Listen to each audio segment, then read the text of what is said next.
In 2001, a group of Kiwis decided to navigate the world by bike. This is another of their continuing adventures. Dave said it quite easy to be shell touring. Yeah, and it's the last fuel stop in Africa. It will be too, won't it? What are we, 50k short of Tunisia. We've just now come out of the desert ground here. It's green. First greenery we've seen since Ethiopia. It's sort of like night and day, Libya, then Tunisia, and Tunisia is a lot more liberal for its womenfolk, and also in hotels and tourist places you can get a beer or a wine with your dinner. When we got up into Tunis, to the port, we suddenly realised, hey, we've done it. We've actually got from the bottom to the top of Africa. Once we got on that ferry and we're heading across, there was this huge feeling, not just for myself, but I think in the whole group, that it was over, it was finished. We'd done Africa. And it was really quite an emotional moment. We all sort of stood round our bikes and, you know, boys don't cry, so we all stood there and slapped each other on our back and said how well we'd done. And it was very much goodbye to Africa, and it was quite sad.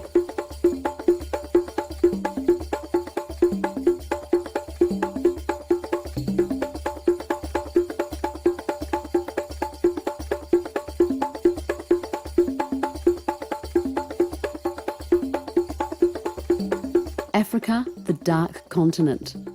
A romantic name for an unknown and underexplored region of the world to Europeans of the 19th century. Today, we have mapped out every last corner of Africa and know its recent history of famine, genocide and AIDS. But maybe there is still some mystery, still more we can learn from taking a different road.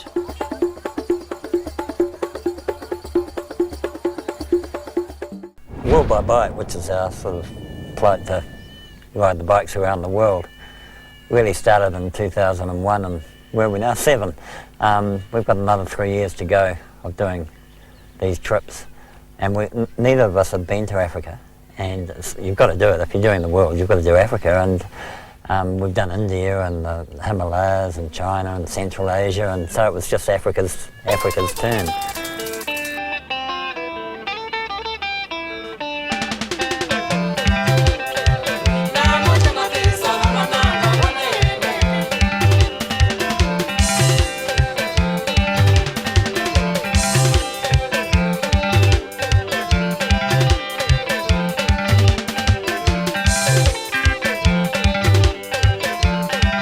When we arrived in Cape Town, picked up the bikes, unpacked them out of the container, we thought, well, we've got a couple of days while we're getting everything going on the bikes and the spare time. And so we went out to Robben Island to see where Mandela had been imprisoned. That's all great, up to the top of the tabletop mountain, that's great. Now what do? We went out to this township, which was right on the outskirts, and a lot of people had come from all over Africa to this township, and there they sort of lived in little hovels and lean-tos and crowded into a very small area.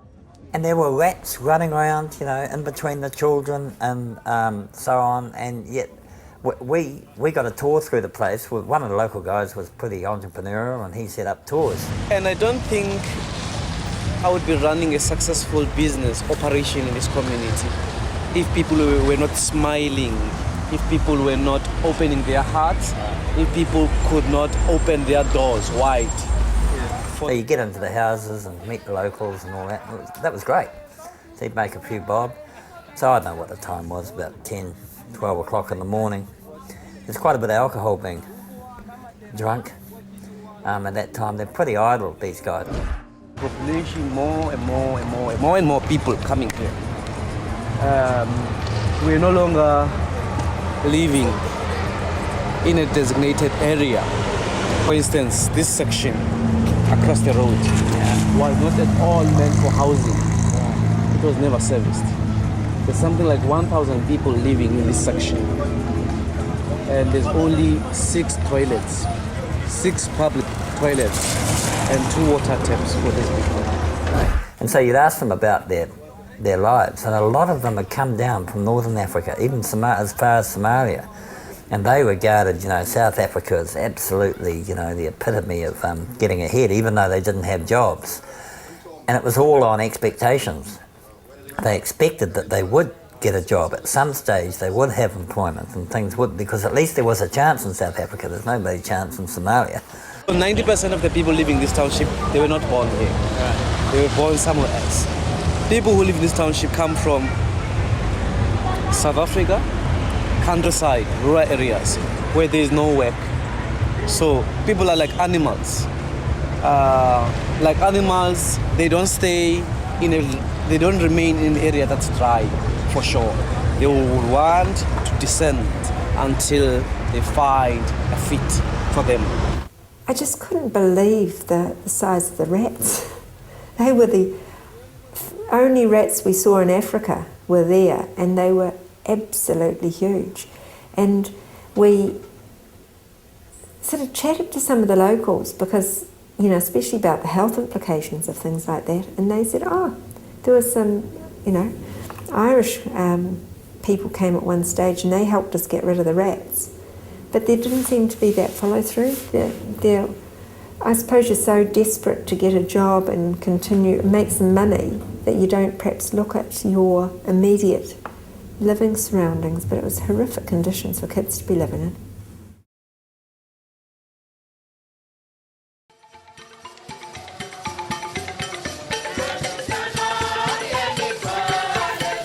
When you start off on a trip like this, you all start off not knowing each other very well. Now, 4 of us on this Africa trip had travelled together before, so you sort of feel that bond. It's almost like family. You don't necessarily have to like each other all the time, but there's sort of, I suppose love's a airy-fairy word, but there's sort of that bond or love between you all that you know if one of you got into trouble, the rest of you would all rally round. Dave and Gareth and myself have travelled together right since the beginning, and we sort of look upon him as being just absolute loyal. He's soul to the earth sort of person, and if things got tough, you feel that he'd be there. Dave, I think Dave had 2 sides. He had a very serious side where he was the driving force on making sure that we got up and got going in the morning. Oh yum, bacon and eggs again. Every morning there was hands off cocks, on with socks was Dave's favourite saying. And if we weren't up and out precisely at 7:30, you would get the frown from Dave Wallace, you were late. The other side of Dave was at the end of the day when we finally had got to where we were and it was time to have a couple of beers and relax and sort of just enjoy ourselves. There were many times that we ended up in different streets and different bars, and he certainly was the fun and the laughter of the party. This trip we had Paul with us too, and Paul's a absolute top, been a competitive bike rider, off-road riding, and I think Paul especially, when I fell off in the first couple of deep sandy patches, thought, oh God, what have we brought with us? Paul was also the new kid on the block, so we quite often would have these discussions at the front end, like, are we doing the right thing? Are we adding value to this trip? And I know Paul took it upon him to actually be the #1 mechanic. He was such a wonderful part of the group, and he brought such great skills with his mechanical skills. He took it upon himself to, basically check the bikes out almost every day. Here we go from #1. #1? Yeah. Excellent. And there was Tony. Tony's a Wellingtonian, and he was fantastic with technology things and had all the gizmos and toys, and Gareth and Tony were as thick as thieves when it came to running all the technology and getting the information back home. Well, I guess I've always sort of been into motorcycling from a very young boy's point of view. At sort of 12, 13, I had trail bikes down in the South Island, so most of my riding was sort of off-road around the North Otago, Canterbury area. Our first lesson in looking after our equipment, stopped here to see if we can fix Brennan's bike, and while Paul and myself were standing outside, one of the locals decided to try and get into one of the panniers or tank bag. So a couple of choice words in the local dialect and he was gone. Do they understand that local dialect? They understand the local dialect very well. There's a couple of common words that seem to be universal in all languages. I've not been a great on-road rider, so for me to step up to an adventure like this was quite something. So quite daunting actually. I was initially, I feared my abilities to be able to ride the distance of Africa, and in particular with a bunch of people that were experts in riding these sorts of adventures. It's called the Bagabi haircut. He's a really social animal, he's a party animal, so he's always great to have along whenever we decided to go out exploring a new town. Floyd came along from Cape Town to Addis Ababa. He flew out of Addis and came back home at that stage. And really, we had this agreement with him if he did decide to come. By the time we got up Ethiopia, we knew the roads would be getting a lot harder, and we didn't think Gareth would be able to take a pillion through some of the sandy areas. But taking a pillion through half of Africa was an absolute amazing achievement, you know, for Gareth. They didn't even fall off. Here's Brennan, quick. Tony's looking forward to this. Will be his first real day. He's going to be riding down a road he's never ridden down before in his life, and he doesn't know where he's going to be staying tonight, what he's going to be eating, who he's going to be sleeping with, nothing. He's into it. The sleeping bit sounds interesting.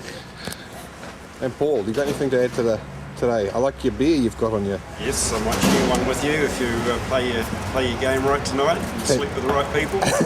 We've sort of got this core group. Brendan, who's also been on the last few trips with us too, and he did the Silk Road with us. He's actually the local bike shop person, knows a lot about bikes. Paul is just filling up over in the background. Managed to put 17 litres into his BMW today. And apparently that's about the size of a tank, isn't it, Brendan? 17.5 litres is manufacturer's capacity, so he was sailing close to the wind. We had, in fact, between Brendan and Paul, we had probably, and Dave, they were the three top people that were the experts when it came to the mechanical side of the motorbikes. In fact, I think there was a bit of a competition there on who was the more senior mechanic. I've just been to the market and I've found myself a new bride, so we're off. We're heading north up this road. Her village is 12 kilometres away, so we'll be there shortly. She asked me to go poli-poli, so see you there.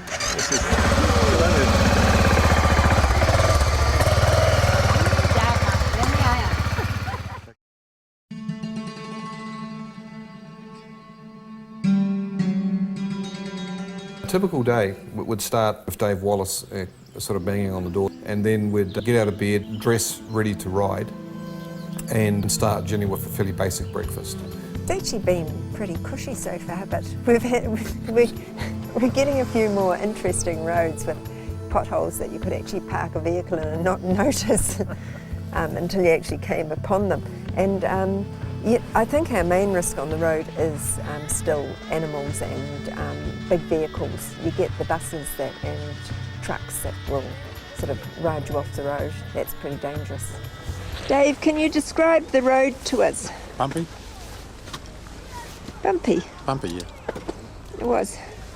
How come I got muddy if it was just bumpy? And muddy. So then after breakfast it would be basically back to the rooms, get all the panniers clipped on the bike, make sure that the GPS was ready for the route, and then 7:30 would be on the road heading to where we thought we'd be having lunch. Yum! Wow. Can't capture the aroma really, can you? No. Around 12 would stop, have a bite to eat, top up on water, and then basically carry on until we got to where we were supposed to be, generally around about 4 o'clock, 5 o'clock sometimes in the afternoon. And then the activity would be to decide where to stay for the night. Yeah, and this is the local welcoming committee, the local... Yeah, I'm the one. He's the local rester man. Yeah. And he might like some biscuits too. Thank you. You can have more than one. I'm a Sagnalo. Yes. And that was always an interesting moment because, again, 6 strong leaders amongst the group, we all had different opinions on where we should stay. So there would always be a little bit of negotiation that took place at that stage. It's the end of another busy day, riding through the sand like a hero. It would be basically straight in, get yourself a shower, and then look for dinner for that night. So we'd have dinner and then generally debrief the day. There'd be some discussions on what happened during the day, but more importantly would be the discussion for the next day. Where are we going? How far are we going to go? What's the location going to be? And we've been told tomorrow's road into Rwanda is a banded highway, so a couple of locals have told us not to go down it actually, so we've got a wee bit more research to do before we set off in the morning. But I think from now on north it gets a bit tougher. We've been through the easy part, I think. With that decided, my role then was to go back, get my laptop out and actually plan that route on the software I had, and then download that route file to my GPS. And that would generally see you finishing around about 9 o'clock, 10 o'clock at night. And then it's basically off to sleep and start the same again the next day. After a long, hard day on the bike, in the dirt and the dust, we'd often sit down to a quiet, refreshing beer, served in a chilled glass, with your favourite safari or Kilimanjaro.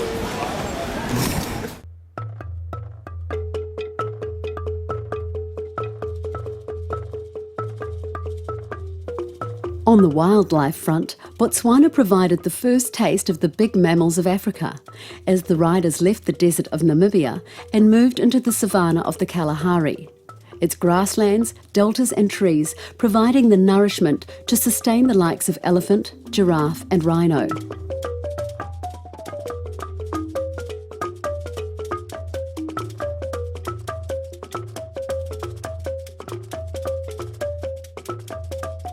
Sadly, as far as the animals are concerned, they're really confined in terms of free ranging to south of the Zambezi, so that's Namibia, Botswana and South Africa. I'd been there before and I'd been to a very good game park in South Africa, in Sabi Sands, and we basically had seen the Big Five in a very nice manner. What I did enjoy about Africa was seeing the wildlife in their natural habitat. Certainly the Serengeti, Ngorongoro crater area was fantastic. North of the Zambezi, they've essentially all been eaten or poached and body parts sold. Reaching the Okavango Delta, they boarded Mokoros, gondola-type dugouts, and were able to catch up with hippos and giraffe while navigating a safe distance from wandering herds of elephants. Feel quite vulnerable, don't you? 30 metres away.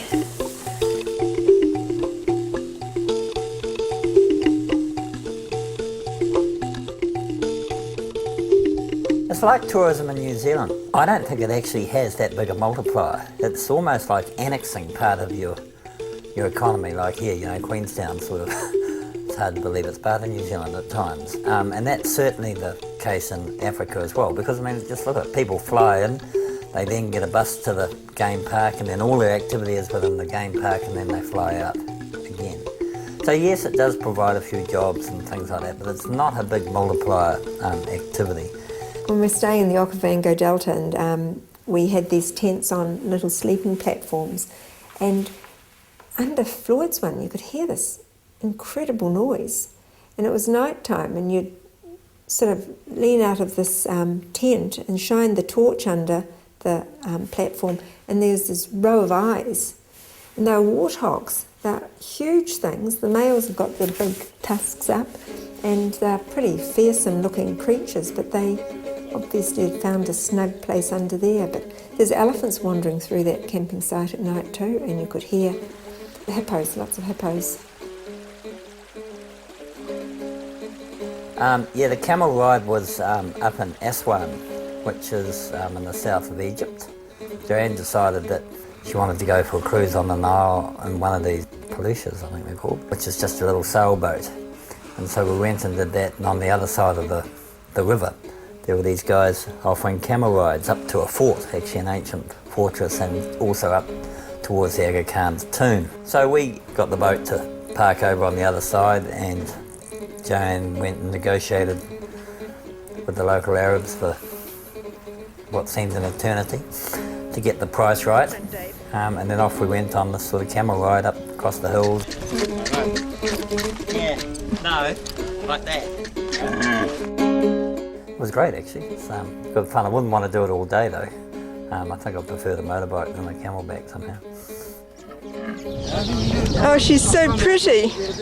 Today, for many species, the biggest threat comes from man, from the effects of poaching to the loss of their habitat.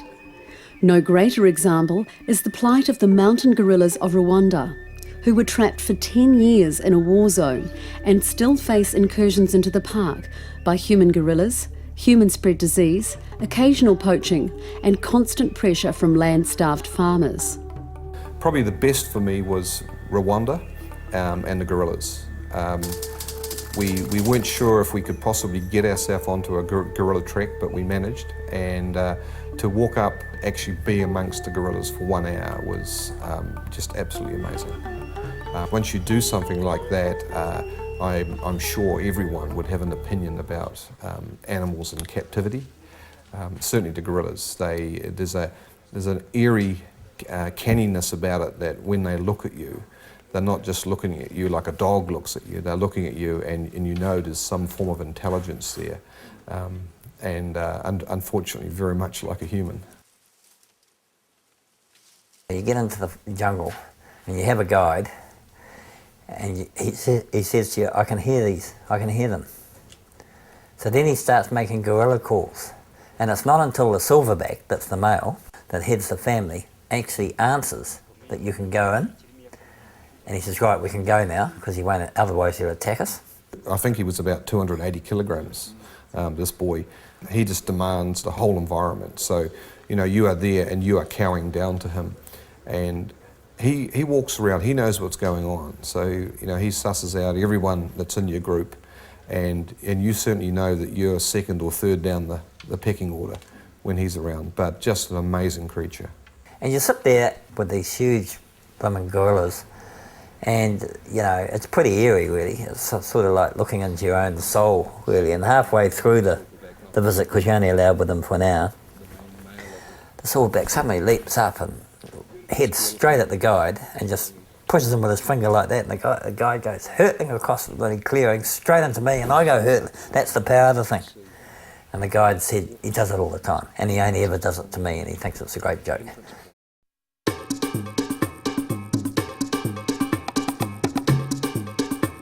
I think the issue with foreign aid is that it won't solve the lack of economic development. I mean, the problem in Africa is their incomes are too low. If the crop fails for whatever reason in any year, then suddenly they haven't got any savings, they haven't got any stores, and they're hungry, their sanitation conditions, everything just deteriorates, and that's when, you know, the world has to looks at it and provides aid. But unfortunately, I think the message that's been sold in the West is that Africa's always like that, and there's always those images on the television. And part to blame for that, I think, are the aid agencies themselves. They tend to use that as a marketing ploy to suck money out of the West. Clever to a degree, but I think they've overdone it. Dollar, give it me. No man. You want me to give you $1? Dollar. Dollar one. Give it me, man. One of the things that really struck us pretty early on was people, when you stop, people put their hand out, give me money.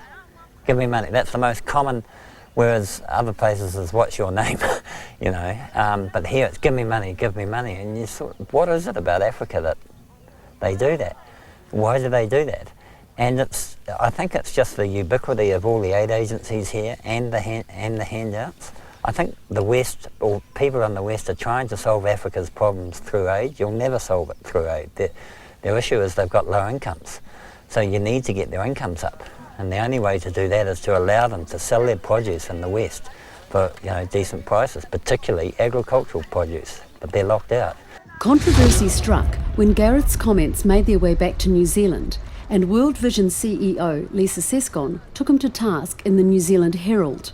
Other countries we've been to are poor as well, and we come through on our big flash, you know, the top of Tibet, you go through that in your big flash motorbike. And what do they do there? They invite you into their, you know, their hut to share their yak tea, which is bloody awful, by the way. And, you know, you swap towels and so on. They never ask for anything. You might give them something, but in Africa it's completely the other way.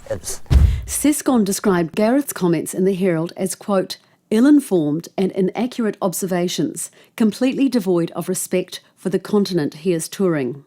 Well, the first thing is that she's in the business is sucking as much money out of New Zealanders as she possibly can. That's how they run their budgets. They're just corporate, those people. She has a religious agenda as well. All the wrong reasons. Now, they may well do good work, I don't know. But all I'm saying is I've never seen so many churches as we have coming through Africa. They're just edifices that have been built by, you know, Western religious money, and it's just wasted. It's a waste of time. I think Gareth doesn't like a lot of aid agencies and how they work, and he sees problems in those. I mean, if you really want to change the state of Africa, it has to be done on so many different levels. You have to really lobby the trade regulations that govern this country. You have to give aid, and you have to make sure that aid is sustainable and it's long term. It's not just about coming in here and doing some short-term fixes that you leave the next day and they break down and they won't work. It's about educating a whole nation of children. It's about immunising them so they don't die before their 5th birthday. Actually, we've gone through some little villages and there'd be sort of 8 or 10 different churches of all different names, some of them you've never heard of. And on their little advertising billboards outside the churches, they've written the services they provide. So it was almost like a competition in some villages, who can get the most people into their flock by offering, you know, aids, drugs or food assistance and family relief and vocational training and orphanages. But the religious organisations in particular here, I think, are quite corrupt. I mean, we came across an instance, it was one of the Bible Belt American churches here that had set up a school and for the village, and so the village kids all went to the school, but for the kids who couldn't afford the parents who couldn't afford to pay, then the way you could pay off for your child was to make your child go to Bible classes for Saturday and Sunday as well. Well, I just think that that's wrong. People in New Zealand who are religious need to really look twice at what they're actually doing here, what they're actually funding here. And there's a big battle, say in Malawi we saw between the Presbyterians in the different regions fighting each other over who belonged to each congregation, because of course the collection bowl, and these are really poor people we're talking about, the collection bowl was all important in their little empire.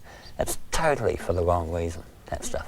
Gareth Morgan and Jo, his wife, are our newest ambassadors, and we're just thrilled to have them on board. The thing about Gareth is he's nobody's fool. He's not going to become an ambassador of UNICEF if he has any doubts whatsoever that we are not delivering and we're not the best in the business. Now, he's just announced to us at the end of his trip that he's going to donate $500,000 New Zealand dollars to us, and he also wants the New Zealand public to also match him dollar for dollar so that we can make sure that the rest of the 50% of this country that don't have clean water, that die early, are going to get clean water. You know, we're not saying that aid isn't needed here, but you've got to be quite specific as to what you're trying to achieve. And I think UNICEF does it really well for a number of reasons. A, there's no religion. Right, so that's off the agenda. So that secret agenda of theirs is gone. 2, they favour women, and a lot of these countries that really struggle and don't seem to go anywhere is because women are discriminated against. They sometimes have to walk up to 3.5 hours every day just to fetch water. Now, if you think that a country like Africa is so poor, if half the population of women are spending their days walking for 3 hours down the road, then walking for 3 hours back with a huge bucket of water on their head, that's a huge waste of potential. The thing that is worrying is when you see the very young girls with incredibly heavy loads and often a sibling strapped to their back, and they're lugging water and things from the well. And also children are discriminated against, and Africa's obviously got far too many children. Certainly Christianity can certainly take full responsibility for the population growth in Africa. It was ironic that here we were being part of UNICEF, putting down these wells that Gareth and Jo had donated, and yet on the other side there was the religious factions that were certainly encouraging religion in the tribes and weren't doing a lot about birth control. So UNICEF, I think, recognises all those things. UNICEF, Red Cross, those sort of agencies, I think they're fantastic. They come in, they do a specific job, and then they sort of withdraw. And also I think they try and get the communities to participate and to have a bit of a stake in the equation, and they're aiming at sort of sustainable outcomes. And that is really important when we're talking about where we want to put money.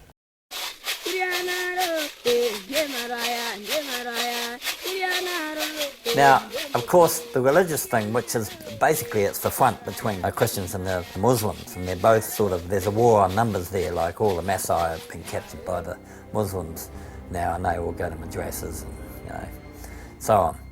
But the thing that really strikes you, I guess, is here's Africa, which is known as the cradle of mankind. You know, we talked about the gorillas and the dominant apes, all sort of originated in Africa. And there's a lot of archaeological work being done on, you know, the evolution of Homo sapiens and that in Africa. And yet on the other hand, you have fundamentalist Christians, if you like, who don't subscribe to that at all, but they have this theory of creation. And, you know, here they are peddling their wares right in the heart of where they're still making discoveries that, you know, link Homo sapiens back to the sort of greater ape family. One of the most moving examples of that was in Addis Ababa in Ethiopia, where we went to see Lucy. Now, Lucy's a hominoid, so she's not a human, because her brain's only about a third or quarter, I think, of a human. She's 2.5 million years old. So that's well before the first recorded modern Homo sapien with the full brain. Why Lucy's so famous is they got 40% of a skeleton. They call Africa the cradle of mankind, and there's lots of different examples, but that was the one that really moved us the most. Jo and Gareth formed the Morgan Family Charitable Foundation in 2006 with proceeds from the sale of Trade Me. The focus of the foundation is on improving the lives of the poorest in the world and enabling people to participate in their society and workplaces to the full extent of their potential. When Tanzania, we decided that we would help UNICEF with the water, because, you know, water is a pretty basic part of human life, or life. If you don't have it, you're stuffed, sort of thing. UNICEF have been working in Tanzania for 20 years now, and we've been digging deep wells and shallow wells. So basically what we're trying to do is make sure that children have clean water. Children die very easily in Tanzania of diarrhoea. In fact, it's the second most common cause of death in Tanzania. We can't imagine it back home in New Zealand. When we have diarrhoea, we just take a couple of tablets and we're fine. But here, it kills children in their droves. Here we are on the sort of shores of Lake Victoria, or quite close to it, and, you know, these people don't have any water, and you say, what? You know, second biggest lake in the world and they don't have any water? They can't afford the infrastructure to get the water from the lake to a village, you know, 2 miles in.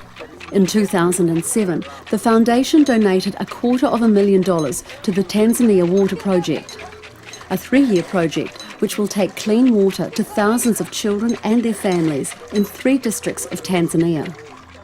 The other thing here with the water is getting better quality water, because, you know, they go off with these buckets, but they go into these pools that are, you know, actually not good for their children at all, feeding them that sort of water. So it's more than, you know, having it more ready access, it's also the quality. So by boring down here, what they say, 40 metres or 40 feet, you don't have to go far. They can get pretty good quality water, whereas the water out of the lake is polluted, and the water out of the little ponds and rivers is pretty polluted as well with runoff from agriculture.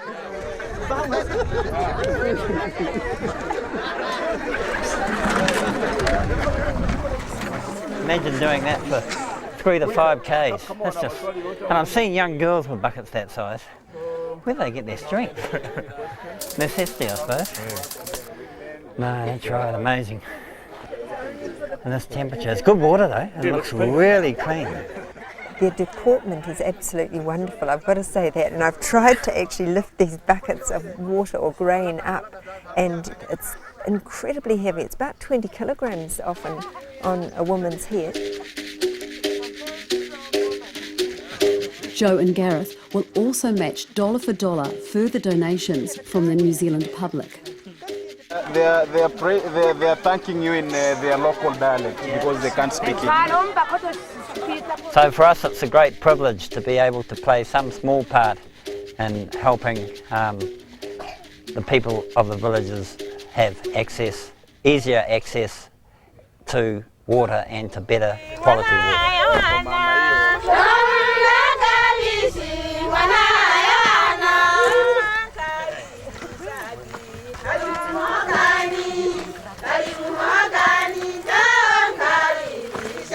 Oh, great day.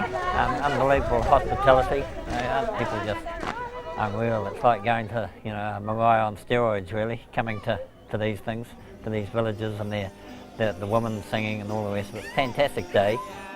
In terms of, why we're here, which is they have stuff or water, and we've seen the evidence for that. It's pretty parched here, and we're not even into the dry season proper yet. You've got to do something. Something has to be done. I mean, the real issue, one of the big issues is there's too many of them. There's so many people here. And I couldn't help thinking through the day about China. I know the one-child policy, it's got all ramifications, but somebody said the average woman in these villages here have 10 children over their life, and here they are short of water. They spend all day going to get water. So you sort of almost like to socially engineer, wouldn't you? Sort of say, well, here's the water. We'll drop the bores in. Now you do your part of the bargain, which is control the demand.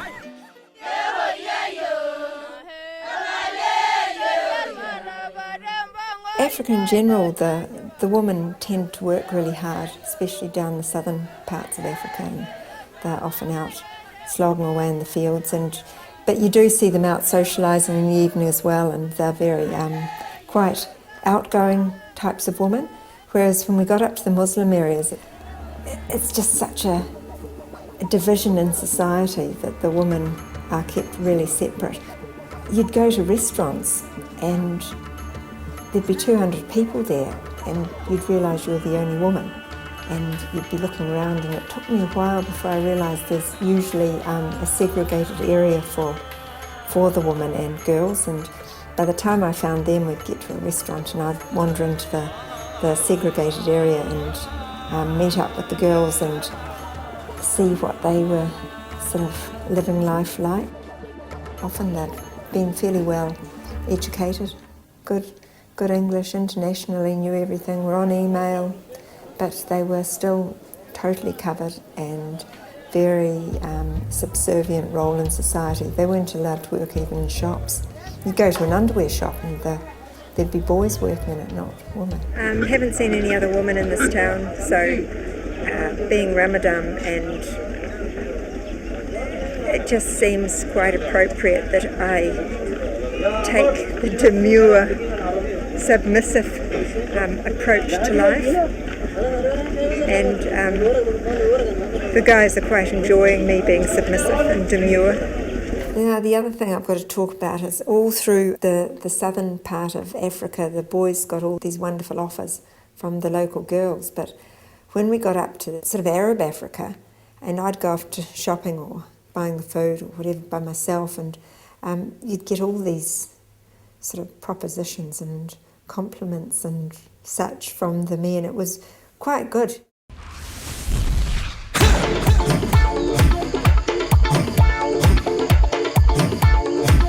Brendan, what have you got there, mate? Beer. Beer? Yeah, we found the beer selling town. So in the basket here, these are cartons of beer. I actually, when we first pulled up, thought that was milk cartons, and they're selling milk on the side, and it must be UHT milk. I tell you what, if Fonterra can get beer into cartons like that, they'll be in business. The food generally is pretty basic.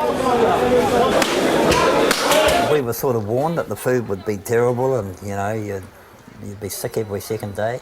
There's no way that was the case. There's reasonably abundant fruit. There's obviously lots of bananas, but you could get tomatoes. Was another thing that you could get pretty easily. And they make a lot of sort of curry type stuff. Actually, when we were in Moyale, I went out wandering, found the local doctor, who said that working there was fine as long as you didn't expect everyone to live. He said he was very rational about it. But he took me to a restaurant, and the restaurateur said he could do dinner for us. So we arranged that we'd have chicken for dinner. And we thought we'd be able to get dinner quite soon.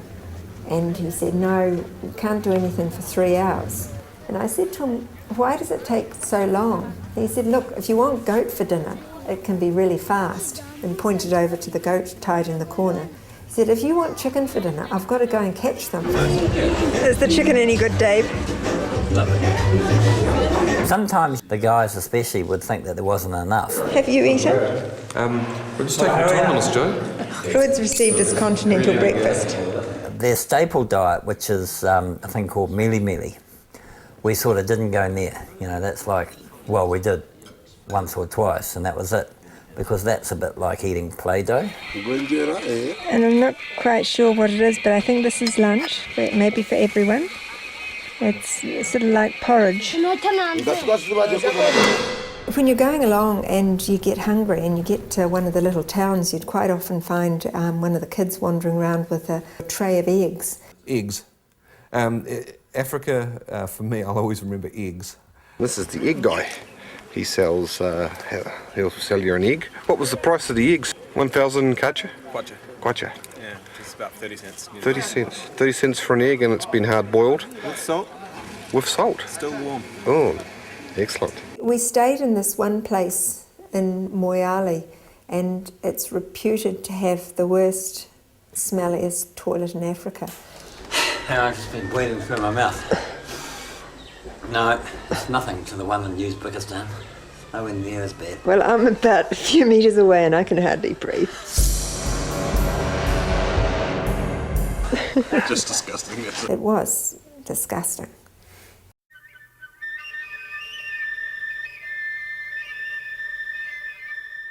The latest figures show Africa remains the most HIV/AIDS contaminated continent in the world.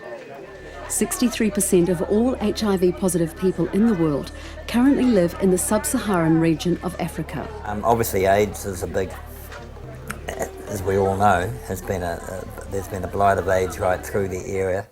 And so in places like Malawi, and especially Malawi actually, every town will have, half a dozen coffin makers along the main drag, because that's the reality. People die, and there's a lot of orphans as a result of that. However, today not all African countries are stricken at the same degree. The trends of the HIV/AIDS epidemic in the region are divergent, with a stable or even declining spread rate in most of the western and eastern parts of the continent. Actually, one young woman I spoke to, and she was telling me she was HIV positive, and she said, and I said to her, well, aren't you worried about that? And she said, no, all my customers are too.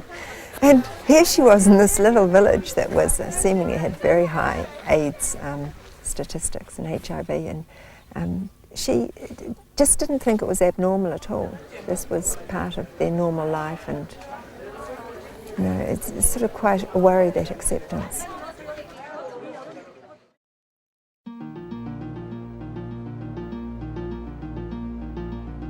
The diversity of the African continent is also evident in its geographical features. Africa is geographically divided into two regions with reference to the Sahara, the world's largest desert, the part north of the Sahara extending right up to the Mediterranean and containing countries such as Egypt, Libya and Algeria, and the much bigger sub-Saharan region extending to the coasts of South Africa and including such countries as Malawi, Tanzania and the Sudan. Now in the Serengeti we got to a wonderful lodge that was up on a sort of a rocky promontory that overlooked all the plains, and we sat up there on the rocks, and the humans were on one set of rocks and the baboons were on the other set of rocks. And we were sitting up there having a few beers and watching the sun go down, and the baboons were too.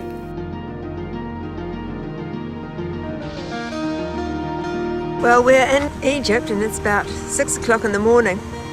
We've come out here to the White Desert and it's really spectacular. We've gone past such amazing scenery. Although the African landmass largely consists of plateau land, there are several mountain ranges in Africa, such as the Virunga Mountains in the northwest. The continent's geography is further defined by the presence of many rivers, including the world's longest river, the Nile, and many large lakes, such as Lake Victoria. Of course, the Nile's got wonderful, wonderful history in terms of civilization. The Egyptians formed their communities along the Nile, Memphis and so on, sort of dawn of suburban civilizations. As a child, you grow up, you sort of think about the Nile, and you think of Agatha Christie's and trips down the Nile and things like that. I pictured a beautiful, nice blue river, but it wasn't like that at all. We'd sort of been to both sources of the Nile, both the blue and the white Nile, but in both cases, they were dirty brown. Everybody wants it for water.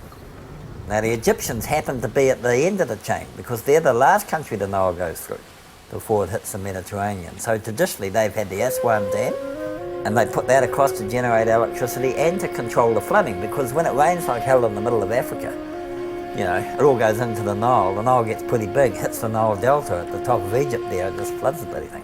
But that's how it actually fertilises it, and that's why that area is so fertile. So you stick a dam across it, as the Aswan Dam did, and the silt doesn't get down. And so the silt builds up behind the dam.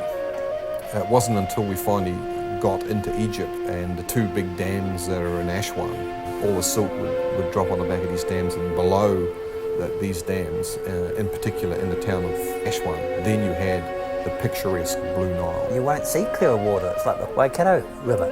I'm coming out of Taupo.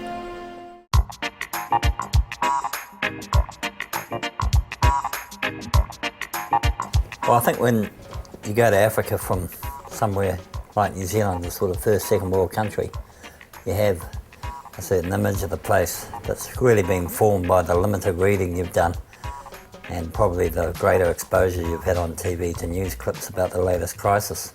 When I set off for Africa, I didn't really have any terribly fixed ideas. I suppose I thought we mightn't get out alive. You know, I was expecting to see fly-blown kids and fat bellies and people in every second corner sort of dying of AIDS. And all of those things exist, but nowhere near to the extent that I thought. By the time you get there and you bump into a few people, it seemed very relaxed generally.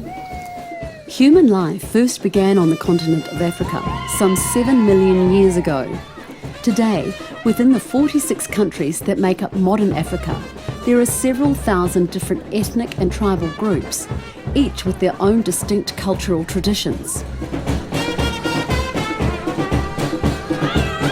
Driving down the road and you'd suddenly see this road full of people coming towards you, and they'd be dancing.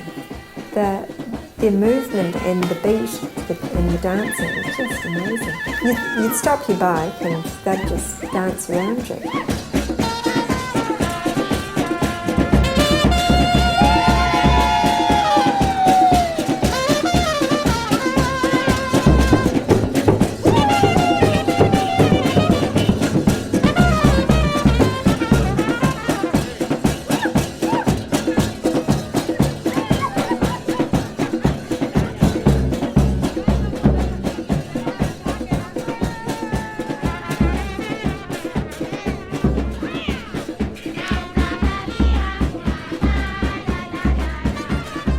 The other thing in Rwanda, I actually went into one of the homes, incredibly primitive situation.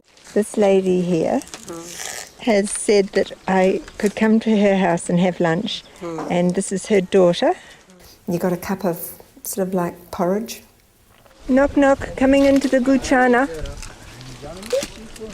And we've got the fireplace here, and over here in the corner we've got the fire going. I'd eaten half my cup of porridge and that was enough for me, and somebody else took the cup very quickly. One of the kids took it and they finished it up. But it was just that hospitality and letting you into their lives. So, my brother, you should take care of your mom. Take care of her? I will. This is the only mom you can have in life, Once she goes, you're alone. Life is tricky, okay? All right. We need a visa. You have a visa from Ethiopia? No. That's the problem. There is a problem, Embassy. Okay. So an embassy might. Huh? The people in the wheelchairs were victims of the landmines along the border between Eritrea and Ethiopia. It's the same area where Princess Diana actually championed that cause. because the roads in Africa are as rough as guts, an ordinary wheelchair wouldn't have a hope because those wee wheels at the front, you just wouldn't get down the road. But these mobility scooters have got far bigger wheels. These kids, they get no exercise and then they get on this and it's like riding a mountain bike. These things have been designed by an American firm, and they were getting UNICEF to approve the project and provide some funding so that they could make these, just improve the quality of these people's lives. David Winters is the president and one of the founders of the organization. Another inventor was Robert Coles, whose family has donated a large amount of money to this entire venture, and really is the reason that it got up and off the ground. Robert was in a wheelchair after he had an accident and just decided that there must be something better, because this is the end product.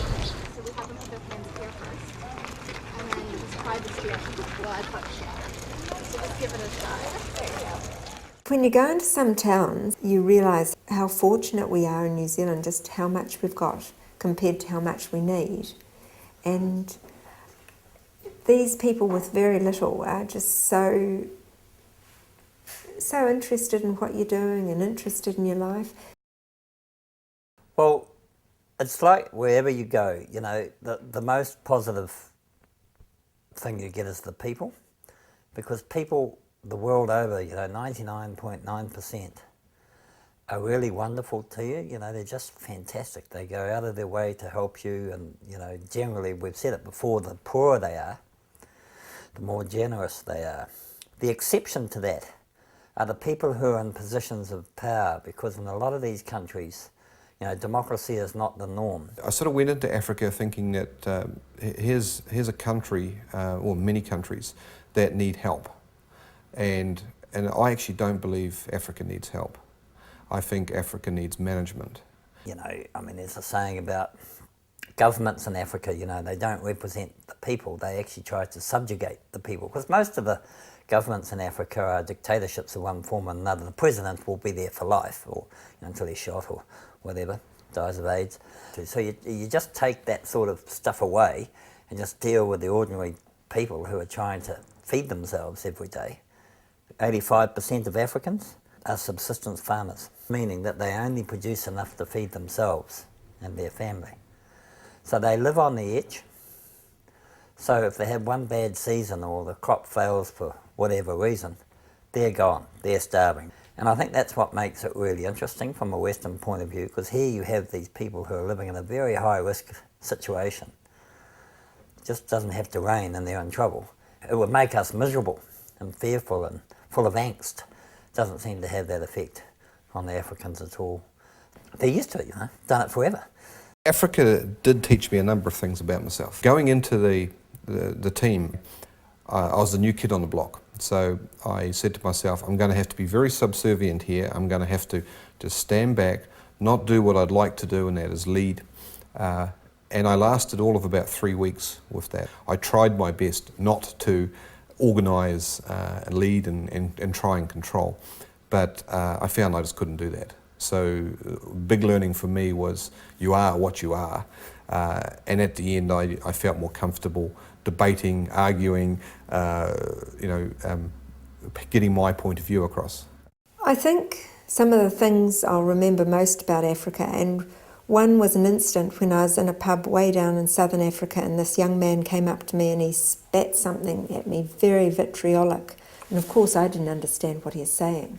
So I held out my hand and I said, I don't understand you, I'm from New Zealand. And he said, I'm so sorry. I didn't mean to say that. I didn't realise you were a New Zealander.